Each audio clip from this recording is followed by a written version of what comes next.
Exploring the search results. The search results region of the panels display a list of manufacturer parts that wholly or partly match the search criteria. Click on a part to select it and display a link giving access up-to-date supply chain information about that part. Some tips for working with the search results. If the manufacturer provides an image of the part, it will be displayed. Next to that image is the manufacturer parts number or the MPN, which is also linked to detailed information about the part on the Octopart website.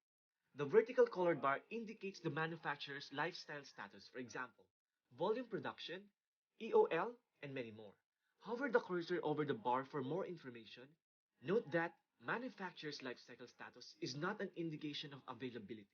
That is displayed in the individual supplier tiles. For example, a manufacturer might have a part flagged as end of life, but suppliers might still have a large amounts of stock. The green rectangle icon indicates that there are models available for this part.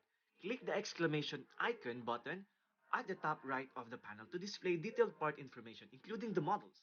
Click anywhere on the row to select that part. The row will highlight and second, a link will appear indicating the number of suppliers who can deliver that part.